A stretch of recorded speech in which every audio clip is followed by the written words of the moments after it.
Episode 57, guys, is a sit down with my very best friend, Mariam Bandarian, aka Miss Nutritionista. Mariam and I have been friends for nearly 30 years, and this conversation, it's totally unscripted. It's like a conversation of two friends catching up on the phone, and it has all the nuances of everything we've gone through in life together, but also just fun girl talk. We get into what holds us back in life. We talk about health and wellness because obviously Mariam's a nutritionist. We talk about boy mom life. We talk about friendships we've outgrown over the years and how we keep our friendship so low maintenance but so strong over the course of so many seasons that we've witnessed each other through. And I think the bottom line here is that we have such a deep love for one another, and we've allowed one another to evolve through all of these chapters in our lives. So I'm so excited for you guys to listen to this because I know that you all have that one best friend too who you love and admire so much. So hold on to these people very tightly because they are the people you want with you for the rest of the journey. Yeah, I didn't sleep very well last night. I don't know about you, but I probably didn't fall asleep till 3 a.m. and then my alarm goes off at 6:30. It's awful. I'm not that bad. I did my regular like 10:30, but I tossed and turned. Because of you and this podcast. Are you serious? I'm you sorry. make me nervous. No, I don't. Stop. Well, I couldn't sleep because something was on my mind. And when something's in my head, I have to, like, it really bothered me. Yeah. Even though it's not a big deal now and I can rationalize it in daylight. In the moment, I had to let like my little kid self have a fighting match in my head. Because that's what we have to do. You have to allow the process, like, to really just get these feelings out. Because I realize I have big emotions like a little kid, but I don't need to show them. Right. So I go through it. Composed. I keep my composure. I let my little kid self have that moment inside because we're all just little kids, right? True. And then in the morning, I'm like, I'll figure it out. Yeah. And in the morning, usually it's not that big of a deal anymore. Exactly. That's why you never respond in those moments, right? Just those couple hours, you need to vent. Maybe like write something down on a piece of paper, but like have that fight in your head. And then calm yourself down. The adult side kicks back in. I know. Do you do the stop yourself and process before you respond? I feel like you do. I totally do.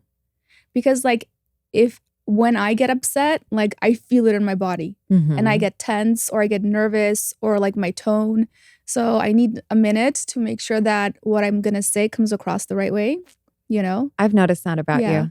And many times I'm like, Mary, it's okay, just breathe. Because I can see you getting tense. Yes, my body will get tense. You can physically see me getting upset.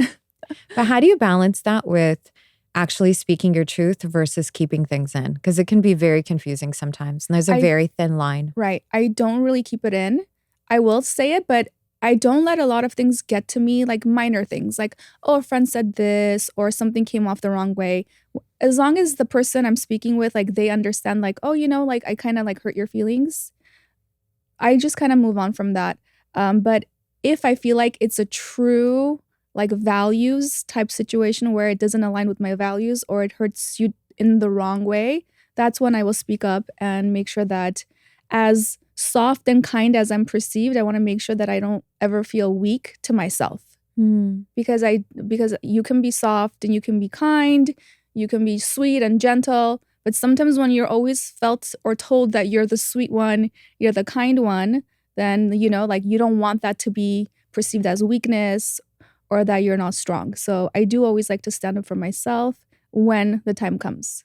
No, you do. And you've gotten a lot better at it, for sure. And you've surprised us. I mean, I'm not going to name when it was, but like several years ago, we were out with our friends and there was a moment with another friend and you just let it out. I think the waiter was surprised. I think 5 tables over were surprised. They were like, that girl, she's really nice. She just like gave it to her. Right. You know which one I'm talking about. Yeah. And it's really like, you guys were like, what?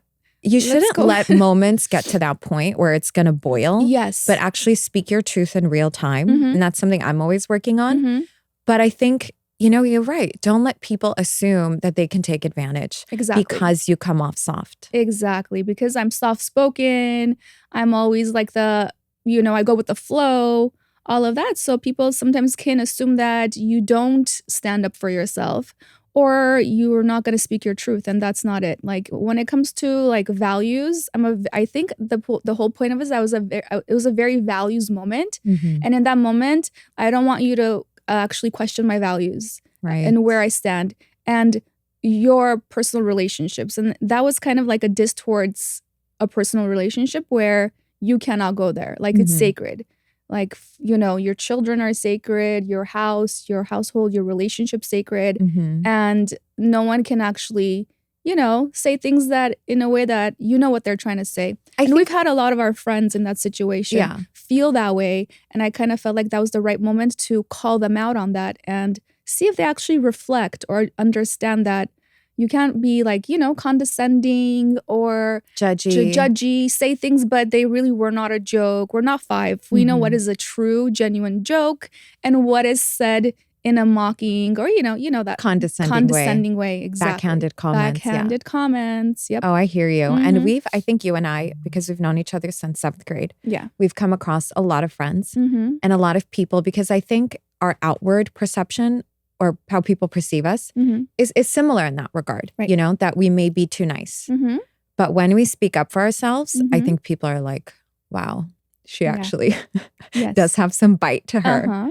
And it's nice to show that, yeah, you know, I caught that. I didn't let it slide. Exactly. I've let it slide all this time, but it's judgment day. And now we're turning it back on you. 100%. Nice. So let's go back to when we first, do you remember when we first met? Yeah, we were in 6th grade, right? 7th. Okay, so we were in 7th. I always think that we were in 6th for some reason because the school I went to, like middle school started at 6th. In Hollywood? In Hollywood. Might up. You were like, I mean, you were different for sure. I was different. Because I grew up with the girls that we hung out with, but you were new from a different school, 7th grade. In a different city as well. Yeah, you came from Hollywood to Glendale. And you know, to whoever's listening, there is a different style amongst Armenians who are from Hollywood versus Glendale versus North Hollywood or the Valley. I was tagging on the back of my backpack. And my mom saw that with a white highlighter. No, white out. She's like, you cannot take this backpack to school. So you were ghetto. Yeah. Are we allowed to say that? Yeah, we are. Yes, I mean, we both have gangster under our crown for sure. And I think that's how we connected. But probably. Like you had like this thing about you, you know, like this attitude. Yeah. Most of our friends were, you know, we like hung out with the boys. We had like a lot of like mixed race friends. It wasn't like this little sheltered bubble that I came into. What do you think attracted us to each other back then? Well, I think it was you and a bunch of the friends that we had. And I think you guys were you were the social crew initially, you know, the ones you wanted to hang out with. And I think we just clicked because I think you were funny. I was funny? Yeah, you were still funny. And then you were just like, okay, well, this is our new friend Mariam, you know? I jumped you in. You jumped us. Yeah, you jumped me in. Gangster style. You totally did. And that could be super hard coming in from such a different way of growing up to a new school as a 7th grader, you know, as a girl. Like I see how even in 4th, 5th grade now with our kids, I'm noticing the girl moms and all the things that they're talking about with girls being catty or mean or like icing people out or like isolating a certain friend that they were best friends with. So the fact that I was already in 7th grade coming into a new school, like I felt like I had friends. Yeah, right away. And then from there we went to high school, which is a totally other relationship. And then college. And it's like throughout all those seasons, our relationship has looked different. Right. But it's always been strong and low maintenance. Yes. Which I think has been the winning ticket. I agree. I think that we don't have a like scorekeeping thing that we do to each other. We're not keeping score. I think that we have embraced different seasons of our life. Like in high school, we had like the same interests, but then in college, I remember you calling me. You're like, "Hey, where are you going to school?" You know, like I really want to get into journalism, and we kind of like went to the same school for a while too, for a minute actually. Did you finish KTLA? Yeah. Yeah. So we did that together. And for a minute after that, I think there was no social media. So we may have like lost touch and then reconnected. And again, as soon as we reconnected, we were like, again, the same circle, close friends. And we just continued that path together. I think it's about just really being in tune with the person in front of you. Mhm. You know, like when you're talking, I just see you. Like I understand who you are. Yeah. And I don't judge it. Yeah. Even though there are things that I think through the years you may disagree on. Mhm. But no matter what, I think when you're really in tune with someone, Mhm. you kind of you bounce around Right. and you feel where they are at in their lives and you just meet them there without the judgment. Right? Totally. I think we also balance each other out with like your energy and mine. And I think you pull a lot out of me Yes. and you get me. I am So always it's- kicking your ass. You're kicking my butt. Like that one time when there was that one celebrity client and I almost faked having the flu to get out of that situation of coaching a celebrity client. I was like, there's no way, I'm not doing it. And you did not let me get out of that. You're like, no, Mariam, I said, Mare, go you're fake doing it till you this. make it. Mm-hmm. Go and put yourself out there. This is a huge client potentially for you. Yep. This is someone that's also opening a ton of gyms. Like I saw the potential for you. Right. And whether you do it or not, I'm not going to judge you for it. But I really wanted you to do it. And I think that's part of really loving someone is saying, I see your good qualities. I see your potential. I want you to do this. Right. And the trust. And also wanting something good for that person too, right? Of course. That's the thing. We have that like innate wanting happiness for our surroundings. Sounds like, oh yeah, whatever, lovey-dovey, but it's true. Like whatever comes good in your life, your accomplishments, I'm genuinely happy for you. And you're happy for me too. There is, again, no scorekeeping of what you have, what I have, what you're doing, what I'm doing. And as women, we're flowing through our seasons. And right now, I have been very deep into motherhood. And it's such a big part of my identity, right? So like doing little things like this and actually showing my kids is something that is cool, but it's not in my nature to do, like to be out there, you know, and like do all of these things. Like I kind of want to like stay in my little bubble of motherhood. So like you finding, like telling me that, you know, you should take this client and like being persistent with it and not letting me get out of that. Like how many text messages that I try to get out of it. I've had the flu for 3 weeks. I can't do this. You're like, Mariam, you're doing this. So things like that you kind of like do. And you don't just do this with me. You do this with like a lot of our friends. Like you can see weaknesses and strengths and help. And I think that's like a characteristics of a friend that I truly value because we've had the fake friends. We've had the party friends. The seasonal probably friends. had the seasonal or divorced friends. Like they were in the moment where, I don't know, you know, that might feel like real or it is, but it's seasonal. But with us and our friendship, it just continues to grow. And I think just goes through the stages of, we laughed and said, we're going to be 60 with facelifts? 100%. Each 60, 43. I'm 43, yeah. 43? Yeah. Okay, you have a few years. No, but I love, it's such a beautiful thing to see evolution and friendship.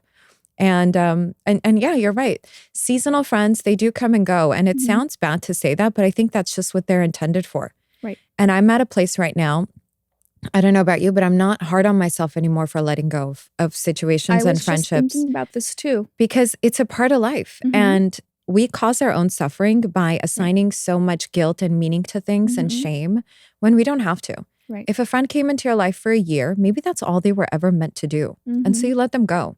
Instead of saying, oh, I really got to work on this and make it work and this. But if it doesn't feel right in your body, if it's giving you some sort of anxiety or some sort of just bad feeling. And it does a lot of times too, right? Right? You have to honor that. How do you honor that feeling? Because it took me 40 years to learn.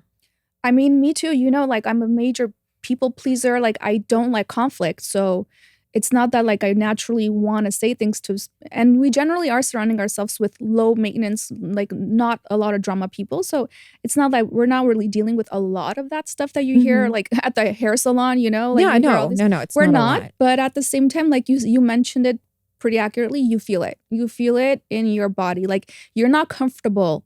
You're walking on eggshells. Whatever you say can and will be used against you, you know?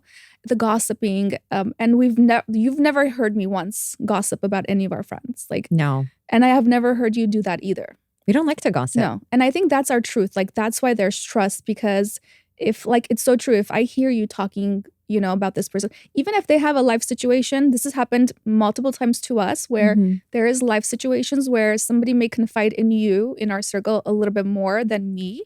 And if I've noticed something and if I've asked you, hey, this and this, you've said, I think you should talk to this person. They may really need you in their life right now. And that's like a hint where like, if I'm a good friend, I should connect, but there's no, you're not saying their truth. You're not speaking what's happening to them. You're like honoring that. And I've done the same. So I think there's a lot of trust, you know? Yeah, there is a lot of trust, for sure. Yeah. If you're sitting across someone who's, sorry to say, speaking poorly of someone else, you're always going to think, is this person going to say the same thing about me someday? Right. And I'm very careful of that because it's not in my nature. And I think we both rise above the pettiness really well. And I don't want to engage in that type of talk because it really isn't me. And it's not a space that I enjoy being in. Some people do, teach their own. But I think the beauty in it is saying, yeah, go talk to this friend and letting you do that. And not getting caught up in this stupid bullshit. Like you have to be the one to share the news, you know? Like you're like in the spotlight. Oh, let me tell you what happened. Like, no, like go talk to the person. If they feel like sharing something with you, they will. Yeah. So yeah. And that's happened at like dinners where you and I have given each other a look like, here we go again. Right. But we keep that composure because again, I think we just really understand one another. And there's so much like that is felt, but doesn't have to be said. I agree. Yeah. Learning to trust intuition. How do you do that? I'm still learning to do that. Like I wanted to be here, but again, you know, like the things that just pop up in your head of just fear or like just being able to like put yourself out there, like career-wise a little bit more or try new things. So learning to trust my intuition is something I'm still working on. I think a lot of women struggle with that, Mare. I think a lot of women have so much potential, especially ones that, like you, chose the path of being a stay-at-home mom. But they have so much potential to do more, to feel alive for themselves only. But it's really hard to put yourself out there. It's hard for me too in my own ways. Believe me, don't look at it just because I'm on TV like it all comes easy. I'm sure. But everything I think that you allow the discomfort to happen is the opportunity for growth. And you know, that's my weakness, the discomfort. Oh, girl. Yeah, I know. Because it's so easy to stay comfortable. Right. Right. And to choose paths and people and decisions that feel comfortable. But it's also really good to stretch yourself because that's when you know what you're made of. I mean, why not have you here talking? Because I know that you have it in you. And if one thing I can do for you as a friend is to help you extrapolate all the good stuff that I know is in you, that's part of being a real friend. Right. It's not the phony phone calls of, hey, just checking in. It's not the phony Instagram posts. It's none of that. It's truly seeing your friend's blind spots. So if your blind spot is that you don't see yourself, let me be that mirror to you and gently say, Mare. So how are you doing that? I need you to own your talents and go out there and do it because I know that makes you happy. If it didn't make you happy, I wouldn't push you to do it. Oh yeah, for sure. And there's this theory called the Pygmalion theory. It says that when you surround yourself with high achieving people or people that you admire or respect, you ultimately want to be better because you want to be better in their eyes. But when you surround yourself with low vibration people who are petty, who engage in the gossip, who engage in, you know, all the crap, right? Then you're going to, like it or not, you're going to become like that. Because it's like, who are the 5 people that you hang out with? Tell me who they are and I'll show you or tell you what the type of person you are too. Same thing, right? Yeah. And I think you have to consistently in life audit the 5 people based on the seasons of life. You have to say, okay, this served me in this moment in my life. And there's nothing selfish about that. I think we do ourselves a disservice by dragging friends or relationships for life if it doesn't fit anymore. I think you have to say, we were really good, but now we're not. Or we need to audit our friendship to be better. Because it's all energy. And into that friendship, you gave too. So it's not like you didn't give and you just took. So if you feel like you actually gave to that friendship too, there's benefits on the other person's side as well. So yeah. And whatever is really dragging our energy down, we shouldn't proceed with it. You mentioned energy. One of the things that you and I geek out about is our woo-woo stuff. Yeah. So you've gone a little bit more extreme. So I feel like you're the expert on this. I started with just meditation. Now ask me anything. Now you can see the stars. It's just, I don't know. I think it's you've become very spiritual. Very. Like with God as well and just spirituality in general. And before you weren't. No. How do you see that change? You speak about it. There's a calmness to you. There's like a new, I don't know, like zest for life. Like you feel like, oh, okay, if things are disorganized in your world, you kind of are like not falling into the chaos anymore because you have this higher awareness or maybe spiritual connection now. You feel like you can trust the universe. That I have that as well. Like I have this innate ability to trust the universe, and I'm constantly like really, really grateful. So I'm hoping that, like things will always work out in a way that's peaceful and calming, and like you're not always going to be stuck in chaos, because I don't like chaos. I don't either. And I don't like confrontation. I think that's two of the things that really bind us. But yeah, you're right. I mean, in the last 2 years, I've really done the work. You have. Yeah. And I'm so glad I did, because it's so worth it when you can connect back to yourself and connect to whatever you believe in. Yeah, I do have a very close relationship with God, but it's not a Christianity thing. I know. It's a spiritual thing. Exactly. Yeah. And I can feel that. What else It's not has like changed? a morals thing. It's more like a higher knowing. Knowing, yes. And just being in like a better energy, I would feel like a flow state. I think you're in a flow state. I am in a flow state. I don't force things anymore. If it doesn't feel like it's right for me, I just let it go. Whereas before I would try to make it work, especially work-wise. I get a lot of things thrown at me, really cool opportunities. And how do you pick what to do, what not to do? That's why I couldn't sleep last night, because I was given a really big opportunity lately. And if I tell you what it is, you're going to say, wow, that sounds so cool. But then when we really think about it, I don't actually want to do it. Like if I'm getting anxiety and I'm tightening up instead of expanding to the idea, that means I don't want to do it. That's good. You're listening. Because you don't want to get stuck in those situations again, And you become resentful. How nice is it that you're at a point in your career where you can, choose and do the projects and the things that make you happy. I mean, listen, all these offers, I need them. Don't get me wrong. I'm not going to hide behind the fact that I need it financially, right? Because I'm a single mom. But at the same time, if you can trust the universe and say, even though this offer sounds really cool, I'm going to trust that something even better that is more aligned with me is coming. Because you know what they say? When you ask God for what you want, you then almost get a distraction as a test to see if you're really serious. So I know what I ultimately want from myself, and it's not that. But if I take this job or if I take this opportunity, it's going to distract me from the ultimate thing, because there are only 24 hours in a day and we are all going to reach our capacity at some point. So what do you want to fill your plate with? We have to be very choosy. That's true. And it's like, I think George always says, like, don't chase, like in his career and stuff, like chasing the shiny objects. The shiny objects will always come, but like if you stay focused on exactly what you want, you won't get distracted by all the shiny objects, and you'll reach whatever you want to do. Yeah, for sure. How does it feel to be sort of taking on a supporting role to your husband? Because you decided when you guys had George, Gio, my little Gio, your older son. So you have three boys. Yeah. We're both boy moms. That's another thing we have in common. Yep. How did it feel to take a back seat to essentially George's career? Yeah, that's a great question, because like that's something we both decided when we first got married. Like I wanted to be the mom because like I said, I never really dreamed to get married and have kids when I was young. Like when we were 21, 22, like that wasn't what I wanted to. I don't want to settle down and be a typical girl that was doing that for whatever I had envisioned for myself. However, once I did get pregnant and once I had my first kid, I thought like, okay, motherhood's what I want to be in right now. And my husband, like he's a very type A entrepreneur. Like he is working 24/7. So we couldn't both do that. Now, the thing about him is I'm not tied down to this role. He's always said, you do you the best you can, whatever fills your heart, whatever you can do with a lot of passion. If motherhood is your main passion, do it the best you can. Don't be one of those complaining housewives, like do it the best you can. And we say that in our house, I'm the CEO of that. I'm the CEO of our house. He has nothing to do with our household. Like, it's my decisions. Even when it comes to constructions, he's like, bye.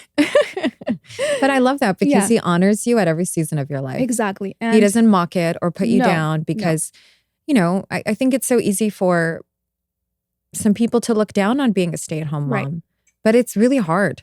it's so hard. And it's so hard because you're at battle with yourself every day Mhm. of what am I doing? Am I doing the right thing? All the time. Exactly. And if you have somebody who is making you feel that way, 100% you're gonna have resentment towards your kids, towards your spouse or whatever.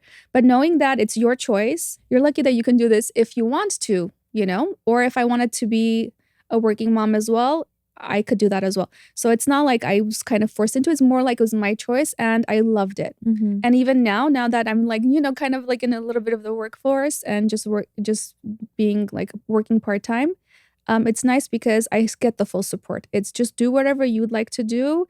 That's going to make you happy and you're going to be the best at it. Whether Mhm. you want to split your roles, whether you want to focus on one thing at a time. Yeah. I think we get judged and we judge ourselves no matter what as Mhm. women. I know that when I first had Chris and I was working full time, I never took a break from work. Yeah. Except for like 3 months maternity Right. leave. I was really hard on myself that I'm a working mom. Yes. And my job is obviously outward facing, Mhm. so I feel like my awkward years Mhm. were from 30 to 37. You know how people have awkward Wow. years in Yeah. college and high school? I Yes. didn't. Yeah. My awkward years were 30 to 37. Trying to look presentable on TV, Right. but also being Wow. pregnant on TV, Mhm. post-pregnancy, like my hair didn't look right. I didn't know how to do my Right. makeup for a minute. My boss wanted me to look a certain way, but my style was different. I felt so awkward Mhm. and judging myself at the same time because I have this little baby and I want to be present with him every day, Right. but I have to go and do all this stuff. Mhm. And it's like, it's hard. It's hard both ways. When you're home, you're thinking, what else could I do? Am I truly present? Because when you're home, you're not fully present either. You're thinking of a million things. You're not sitting 5 hours a day playing with your child. That's not what I was doing. But You're not? No. What about all those moms that post Right? being at the park 24/7? Like, that's fun in the first 6 months of, if you have one child, maybe, Mhm. like doing all the little mommies and me classes. I did that. But how much do you do that? But how judgy were we during those early mom days? We were so judged. Was it our hormones? I think so. I did have a little bit of postpartum blues. Mm. I remember just constantly, again, the whole change thing. What's happening? Why do you have to go to work? Why do people have to move on with their lives? I kind of did feel like initially stuck, with your child, but thankfully that changed. The first one is always Yeah. more sensitive. Mm-hmm. I felt so guilty for every little milestone that I wasn't a part of. My aunt, who was my nanny at the time, Mm-hmm. took him to the park for the first time. Oh, And it broke my heart. I was like, I Yeah. didn't take my baby to the park for the Yeah. first time. And I was depressed. yeah. But it's like, but then by the second one, you're like, just let the neighbor take him. Because you just, you learn not to sweat those things and you just Exactly. learn to be more gentle with yourself Yeah. because we're doing all we can. And as long as we're being present, that's the hardest thing, though. I was just talking to a friend of mine about this. Why is life in warp speed? Why are we constantly not feeling like we have enough time? And she said, because we're constantly thinking about the future, scheduling this appointment, scheduling the vacation, thinking about summer schools and all these things, soccer practice, or scheduling your haircut. We're constantly moving and thinking of future activities and things we have to do. We're not fully present in right now. Versus children, they're only present in the moment of right now. What can I get now? How much more fun can I have right now? They're not thinking about tomorrow. They're thinking about their actual moment. And I wish we could just slow down and do that. That's something I feel like is just slipping through our hands, wanting to just savor the moments, the pure moments of right now with life and kids. And Yeah, I try to just do what they want to do. Nikki and I put pillows on the couch and we just jumped the other day. But it's we had fun. Yeah. And I'm just realizing I don't have to do any grand gestures to have fun with my kids. I could just do the little things that they want to do. That's good enough. That's actually perfect because we are overcompensating, wanting to make the holidays this, come on, moving the elf every single night. No, I don't even buy an elf. This is the first year we got an elf. My son actually had to order him off of Amazon and say, here you go, Mom. This is the... But see, I love that about us. Yeah. We don't judge each other. No. We can straight up say, I'm not doing it. Mhm. I remember we had remember back in the day, we used to do the doras with our friends. Mhm. and you called or something and you're like, "Elle, I just got home. I haven't set the table yet. And my first guest is here and they're judging me." And I'm like, well, yes. fuck them. Oh my God. Yeah. And then there was like, I remember the whole appetizers, like we had to help her with appetizers. So what? Get over yourself. Yeah. So go help her. Right. God. Or don't help and don't say those comments. Yes. See? Oh my God. I can't I think the one thing I just cannot stand is judgy people. Me too. And that's never going to change. Me too. We have that in common. Yeah. We don't judge. Mm-hmm. Now, like, it's one thing when you have a little tea with your friends, like you say some, but in reality, we really are like, I don't care. I don't either. No. Is it bad that we don't care? No. I don't care about other people's lives. Yeah. I care about my life. Mm-hmm. I care about thoughts and ideas and all the things I'm into, but I don't care about other people's lives. Like you mentioned, how do you take your social media breaks? And I'm not taking the social media breaks just out of like FOMO. Mm-hmm. It's taking it because like, I just like want to be present in my own life and like value my sacred time, But do you feel like social media puts you in a competitive mode in an unhealthy way? No, for me, it's not that. For me, it's like you get bombarded with so much nowadays. Like 71% of what you're seeing is AI generated, So like you're seeing so much fakeness, and also there's so much rapid visuals. There's so much tragedy that you're seeing. There's so much news, tragedy, a lot of like chaos in the world, stimulus. So for me, that affects me. Just like how we talked about like my type of personality where I'm more like softer and like more of an empath, like very empathetic. So it affects my nervous system. Right. I don't like it. And I feel like my vibration goes super low every second that I'm on Instagram. Now, when I'm looking at my friends' photos and their family vacations, what am I feeling? Happy. I'm like like clicking every heart button I can see, like liking everybody's photos. Like that's just how I am. I get happy with that. But however, when I'm seeing a sick child, and it's just constant now, like you're not following these people, but now you're getting fed all these things of chaos and sadness and tragedies. It really I don't follow any of that. Makes me really upset. Yeah. And I work in news. So I think I learned very early on to monitor my social media and who I follow. It's all my fun spiritual stuff and cooking and fashion. I don't follow any of the noise that's negative because like you said, it triggers you and I don't want to be triggered. Yeah. I can choose not to be triggered. But I think some people, it's like they're addicted to the triggers. Yeah. They're addicted to the dopamine. That fake dopamine. And even if it's negative dopamine, because it gives them a reason to feel alive in their anger or in their judginess and you can or see in the anger like coming through. Right? You can see just the dislike and the hate for. Like I read horoscope on my Instagram, but that's just because I'm a happy little naive person in my own little world. Want that bubble to that's all I want. Yeah. And for me, when it gets out of that space is when I want to take a break. Yeah. Again, it goes back to constantly auditing what you're looking at, who you're friends with, what you're surrounding yourself with, because we are responsible for our nervous system. And I think the nervous system is everything. Yes, you're right. Even in a holistic health way. Now, like in 2026, you're going to hear a lot about, like we heard a lot about last year, the cortisol phase, cortisol elimination diets. Now you're going to hear a lot about like how to regulate your nervous system, podcasts about this, like blogs about this, if people still blog. But why do you think it's so important? Because let's for a second. What do you do? And then I want to get into like nervous system stuff. Yeah. So I'm a health coach. I work with an amazing doctor's office now, regenerative medicine, and we have a really great nutrition and weight loss and longevity program. So I do that. I do the health coaching aspect of it, specifically nutrition, wellness, things like that, in a program. But our nervous system and cortisol. So I think for a long time, my cortisol was very spiked. And so like I wasn't getting results and I was holding on to fat in certain places after kids especially. Oh yeah. So when our cortisol is supposed to rise and then go back down to baseline, like homeostasis. And when it's constantly spiked up, we're in a fight or flight. And our cortisol is actually something that's supposed to rise within when you wake up, our cortisol is supposed to rise within the circadian rhythm of like morning sunlight. So our highest is supposed to be that, and then slowly it's supposed to peak down, and then melatonin like gets produced, and we get sleepy and we fall asleep. But if we're in a lot of chronic stress, constantly in fight or flight mode. Our nervous system still does not understand, is this a saber-tooth tiger chasing me? Like, what type of stress is this? You know, it's like everything feels like a high stress. So when there's high stress, your cortisol and your adrenal glands, everything kind of is like super spiked up. Now, if your body is in that chronic state of fear and stress, you are going to be inflamed. When you're inflamed, there's no way you're going to lose weight.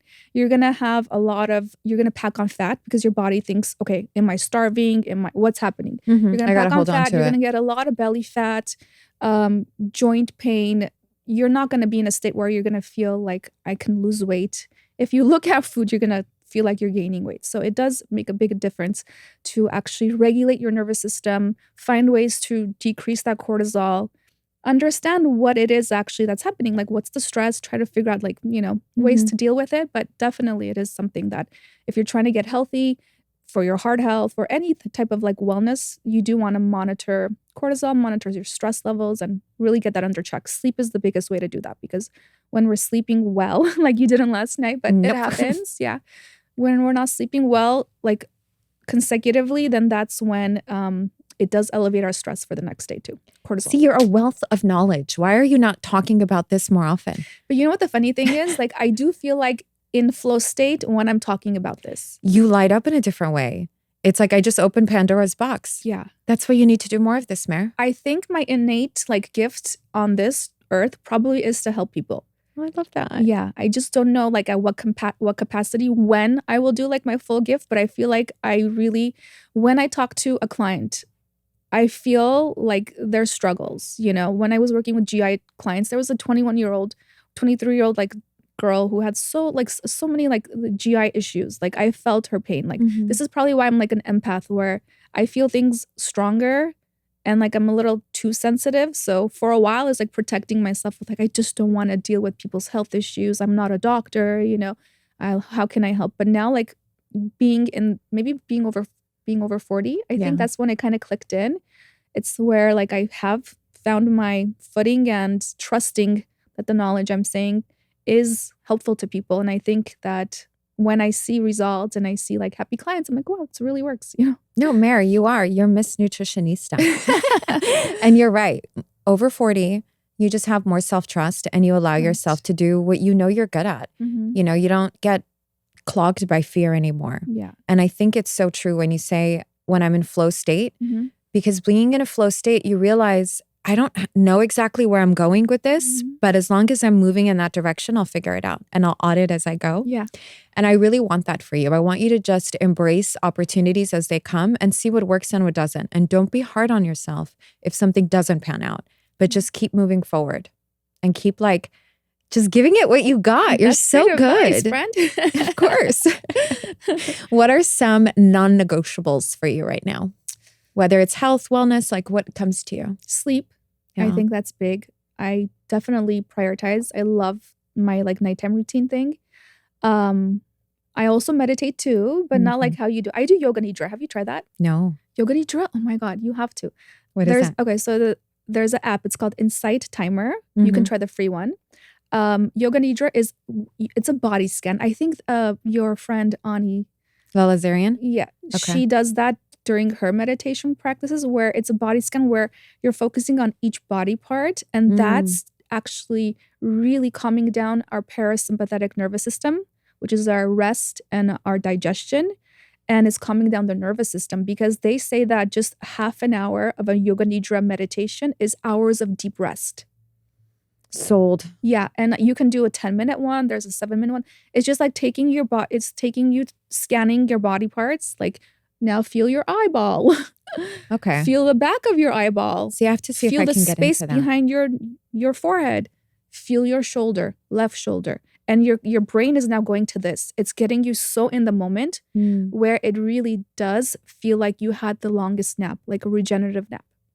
Okay, I have to try that. I'll send you. I love to meditate because it gives me clarity. You do it on your own, right? Without any... No, sometimes I do just Joe Dispenza guided. Yeah. And I really like his. Sometimes I have just meditation music. But lately, I want nothing. I just want to hear my own, like, not just my own presence. Wow. And then I like really hone in on myself and I get to my center. But that's like I think with practice, Now, meditation. Are you still waking up early to meditate? I try. Okay. I love to generally, I love to rise with the sunrise. Perfect. It just sets my day in such a better motion. And I'm a better person when I'm like that. Yeah. And I think we have to admit, like, we know when we're at our best and we know when Yeah. we're at our crappiest. So you have to make those decisions and consistently stick to it. Yeah.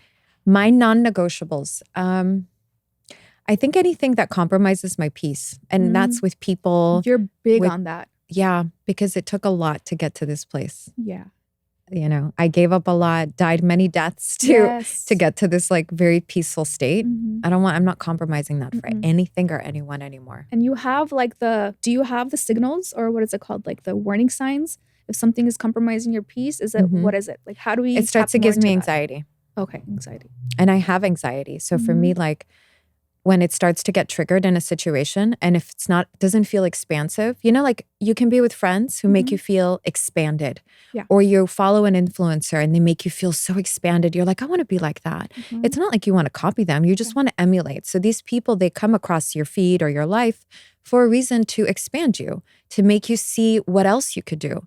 And then there's people or situations that make you feel constricted. So if I feel constricted, or if I feel like this is going to expand me in a way I don't want to, it's going to stretch me, I'm going to say no now, because that's my intuition speaking. Whereas before, I would power through because I was of the belief that, well, you got to do it. It's work. Work needs to be uncomfortable. Marriage should be hard. Wow. Relationships need to be tough. You have to sacrifice for this person. Everything was about you must. The opposite of flow state. It was all about pushing through state. And I realized that was my problem. My everything was so out of alignment and out of whack because I was doing so much out of force and not flow. So now I stop and I think about it. And that's what like all these big gurus and whatever will tell you. Like, that's really the secret to a happy life, is finding your discernment to say this is aligned and this isn't. That's big. That's something we can all focus on. Yep. 2026. New Year's resolution. All right. Shall we talk about the boyfriend? Yes, let's do it. I'm gonna grab my coffee for this one again. Yeah. What do we think about the boyfriend? I really genuinely like him so much because can I say this? Yeah. He's made you giddy again. Really? Yeah. You're smitten. What does giddy look like on you me? weren't like this. You haven't been like this. No. That's why I know, like, whatever the path is, it's a true relationship. Whatever, It's a real one for sure. It's a real one, and you're in it and you're happy. It shows. You're glowing, you're giddy. You just how we've had this when we were in like, high school days, college days. We've talked about so-and-so, this and that, right? So we know that feeling, and you have that feeling again. For sure. Thank you. And you did not share anything in the beginning. You were healing. That's why I know you're ready. Yeah. Like, we know so many divorced people now, sadly, that just jump into things because that scar, it has to be replaced, covered up right away. Whether it's maybe, I don't know, like distracting themselves with something, like, like the next person not wanting to be alone. You did your alone. You were peaceful in your alone. Like, we would go to play dates, or our kids would have birthday parties, and you'd be like, I just love to stay here by myself and not talk to any of the other moms if I don't feel like doing that. Like right now, I just want to sit here and just watch them play soccer. I'm like, what? Like, you don't care to socialize with people. You're like, I just want my peace and I just want to be alone, and I'm happy. It's not that I want to be alone. I don't really like unnecessary small talk. I don't like doing things, to be stimulated, because we're stimulated all the time. So if it's a weekend and I'm at a birthday party with my kids, sometimes I just want to chill. Like, I know that sounds weird. Doesn't it sound weird? No, I mean, that's why you did the work. You liked being by yourself because you grew. You liked being by yourself. You loved yourself, and you didn't bring all these like distractions around. Yeah. And I think that's how you knew what you wanted. So now it feels exciting to know about this person. Well, and to hear all about it. And what you like about him, you said, is that you like that he's a girl dad. I love that he's a girl dad, specifically that he has a young one too, know? He has 3 daughters. Yeah. And I think that's so special because, I don't know, like, you grew up with a girl dad. Yeah. So you know what it's like. I don't. And plus I see girl dads, like, you see like my husband with three boys, rough housing with, but you see like when I see my niece and how she melts, my brother-in-law or whatever, like how they have that special bond with their dads. Mhm. And it's not even just, even if he was a boy dad, I would have been totally fine with it. It's just, I like that he's a dad now. Yeah.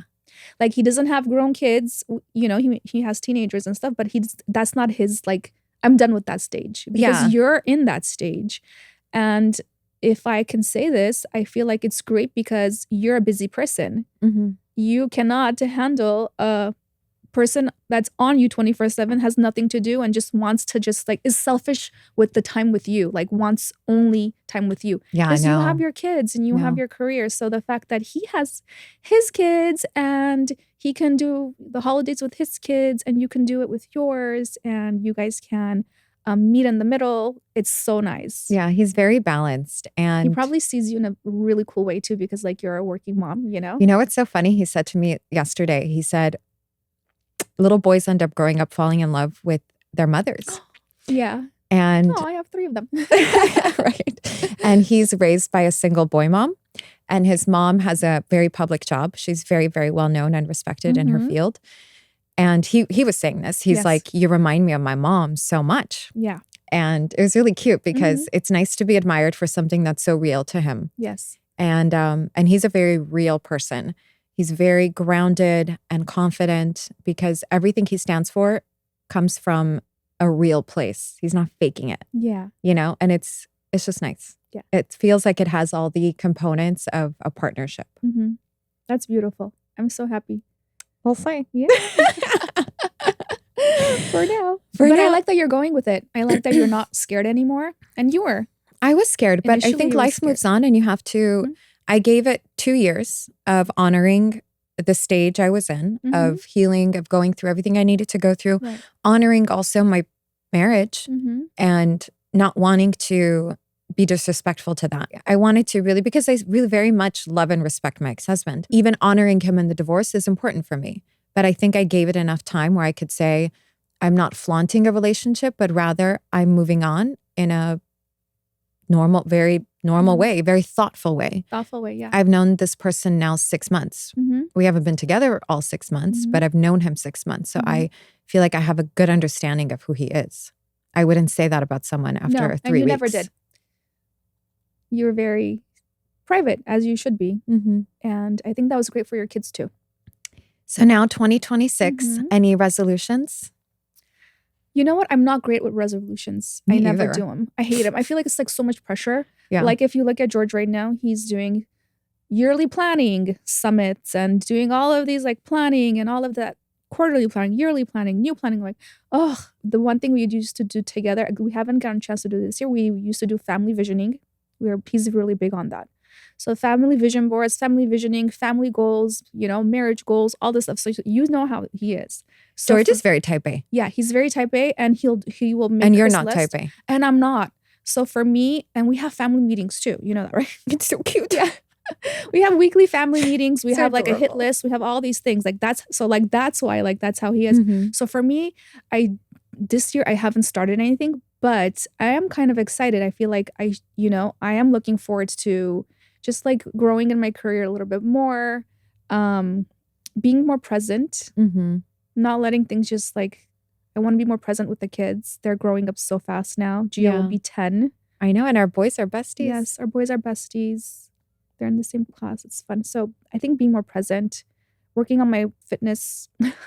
Working on my fitness. Health and wellness, always a priority. Yeah. We got to walk more. We should walk more. We're going to walk more. I think really getting serious about things that I want to do this year that are very right for me. Do you do a list too? Do you do visioning? No. What do you do? How do you know what you want to do?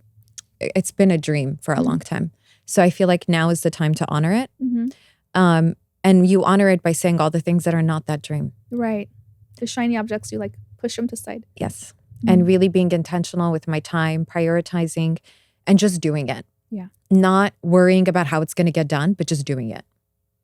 I think we stress too much about the inevitable work that's to come and we give ourselves anxiety. But now I just do the damn thing and just get over it. Even if it's not perfect, at least it's done. And more often than not, it's better than you think. So just it really is. Get it done. Yeah. where, put your big girl panties on and get it done. I have words of intention. I never set goals because I think— I like that. What's that, words of intention? Just like your affirmations for the year? Exactly. Okay. So my affirmations for this year, I think it's really moving through my intuition, because now I really know how it works. And it's like, I feel like I have this new thing, right? This new way to conquer the world because my intuition is so loud. I'm like, let's go. I'm smarter now. But also at the same time, really just honoring myself and speaking up for myself and letting life surprise me, trusting it, and just letting the world take care of me. Whether it's in the form of a man, whether it's in the form of a career or new opportunities and good things coming to me, I want to let the world surprise me and take care of me. Instead of like being fearful. Yes. The what ifs. Yes. The what ifs get to us. I heard something really cool the other day that said, when you think about what to do and you want to resort to what you've always known because you think like, well, the outcome of that, at least I know it. So I can predict the future there. But we don't choose sometimes the road less traveled because we don't know the outcome there. And so we think the worst case scenario. But we need to start training our minds to think the road less traveled, the unknown, could be so freaking amazing. You just don't know because you've never been there before. So just go and trust yourself that if it doesn't go the way you want, you're still going to be fine. We've come all this way. When have we ever really dropped the ball? Even when we drop the ball. Seriously. We still figure it out. Yeah, you figure it out. You make it work. And it doesn't have to be perfect. That's a key thing. But you just start. You just start. Yeah. And we have to, I want you, here's what I'm going to say for you. I want you to be okay with being seen. I want you to like move through the world. Big one. It is. Move through the world being okay with being seen. Like pull your balls out, because it's there. You have so much wisdom. You have so much wisdom and so much to share with the world, Mary. You're a nutritionist. You've been doing this for 20 years. You're a wealth of knowledge. So be okay being seen. I think that's your block. Oh, yeah. I think so too. I don't know why. Like growing up, I was always like, oh, okay, to play small, be small, stay small. Our culture, maybe. It's our culture. It's our cultural thing. Especially when we were growing up for girls. Yeah. Come on. It wasn't dream big. Go to the university of your choice. Stay local. Yeah. No offense, mom and dad, but stay local, get married, settle down, put down some roots. But we're not little girls anymore. But we're not. But that does come up a lot for me of being seen. That's a big one. I love you, Mare. I love you too, Elle. Thanks for doing this. Thank you for having me. Thank you so much for tuning in to Breaking Through with Ellina Abovian. For our community to grow, please like and share, and also leave a review on this episode. Of course, you can find me on social media and let me know what you'd like to talk about in future episodes. Nothing is off limits, so let's have some fun.